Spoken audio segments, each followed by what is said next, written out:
नमस्ते। क्या हो अगर मैं आपसे कहूं कि अंतरिक्ष की गहराइयों में एक विशाल हाथ तैर रहा है, पर असल में वो वैसा है ही नहीं जैसा दिखता है।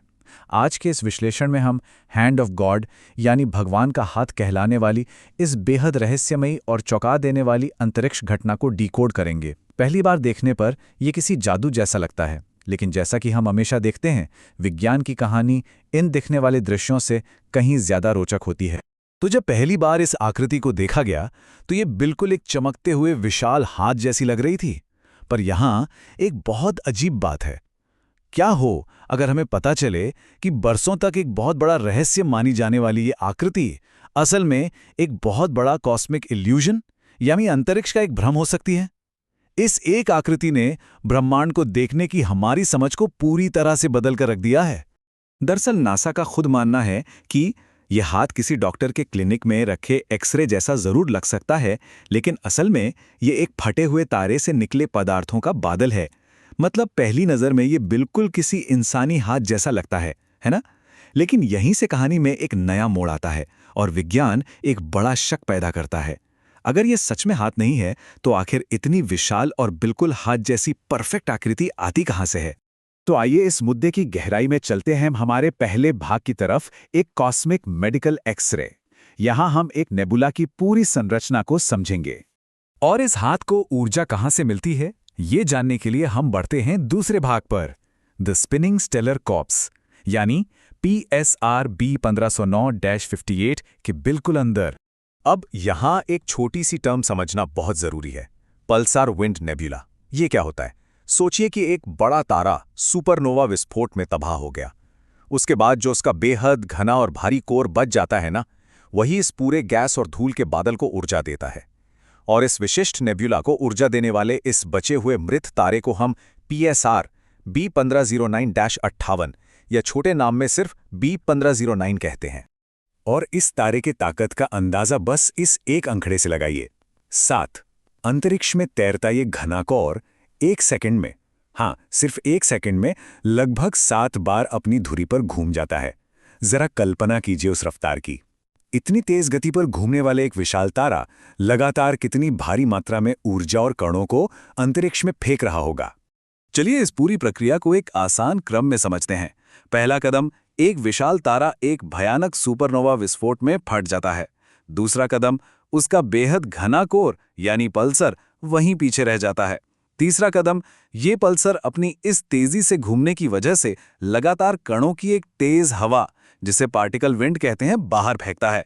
और आखिरी में चौथा कदम, ये कण वहां मौजूद चुंबकीय क्षेत्रों के साथ टकराते हैं, जिससे वो एक्सरे रोशनी में चमकने लगते हैं। वैसे सबसे दिलचस्प बात तो ये है कि खुद पल्सर को देखा ही नहीं जा सकता, वो बस उस चमकदार सफेद बिंदु के पास कहीं छिपा हुआ है। और यहां आता है कहानी का सबसे चौंका देने वाला मोड़। यहां पर वैज्ञानिक भी लंबे समय तक उलझन में थे। क्या वाकई इस पदार्थ ने एक हाथ का आकार ले लिया है, या ये सिर्फ पल्सार के कणों का चुंबकीय क्षेत्रों के साथ टकराना है, जो एक ऑप्टिकल इल्यूजन यानी आंखों का धोखा बना रहा है? हाँ, इस पर थोड़ा विचार कीजिए। आखिर इतने अनंत ब्रह्मांड में ऐसी बिल्कुल परफेक्ट हाथ जैसी आकृति बनने की क्या ही संभावना हो सकती है? इसी रहस्य को खोलने के लिए चलते हैं तीसरे भाग पर, दी हाई एनर्जी फिश ट्विस्ट। यहां से ब्रह्मांड को देखने का हमारा नजरिया पूरी तरह बदलने वाला है। क्योंकि देखिए, कहानी यहीं खत्म नहीं होती। जब नासा के नूस्टार टेलीस्कोप ने पहली बार इस दृश्य को हाई एनर्जी एक्सरेज यानी उच्च ऊर्जा वाली किरणों में देखा, तो नजारा बिल्कुल उलट गया। एक तरफ चंद्र ऑब्जर्वेटरी का कम ऊर्जा वाला दृश्य एक खुले हुए हाथ जैसा लगता है, पर दूसरी तरफ नूस्टार की हाई एनर्जी नज़ारों से देखने पर वो खुला हुआ हाथ अचानक सिकुड़कर एक बंद मुट्ठी जैसा बन जाता है ना अजीब? इस नए डाटा ने वैज्ञानिकों को एक चमत्कारी निष्कर्ष पर पहुंचाया। उन्होंने देखा कि उत्तरी हिस्सा, जहां हाथ की उंगलियां लगती हैं, वो हाई एनर्जी में बहुत ज्यादा सिकुड़ जाता है, जबकि दक्षिणी हिस्सा, जहां एक लंबा जेट स्थित है, वो उतना नहीं सिकुड़ता। इस असमान सिकुड़न ने एक बहुत बड़ी बात साबित कर दी कि जो हिस्सा पहले एक पूरा जुड़ा हुआ एक ही हाथ लग रहा था, वो असल में दो बिल्कुल अलग अलग भौतिक संरचनाओं से बना है। ये दो क्षेत्र एक जैसे हैं ही नहीं। और इसके पीछे का आखिर विज्ञान क्या है, वो हम अपने आखिरी और चौथे भाग में समझेंगे, decoding the false finger tips. आइए अंतरिक्ष के इन दुर्लभ रंगों पर बात करते हैं। इसे एक आसान उदाहरण से समझने की कोशिश करते हैं। वो अदृश्य मृत तारा जब इन गैस के बादलों को गर्म करता है तो वो बादल अपनी ऊर्जा के आधार पर अलग-अलग रंग छोड़ते हैं।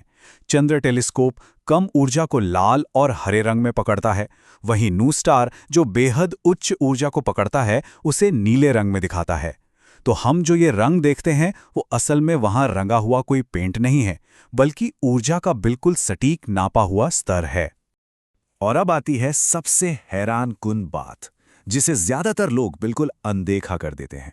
ये जो लाल बादल उंगलियों के बिल्कुल ऊपरी शीर्ष पर चमकता हुआ दिख रहा है ना, जिसे RCW89 कहते हैं, ये इस पूरे हाथ की संरचना का हिस्सा कभी था ही नहीं। जी हां, ये शुरू से ही एक पूरी तरह से अलग गैस का बादल था। तो इसका मतलब क्या हुआ?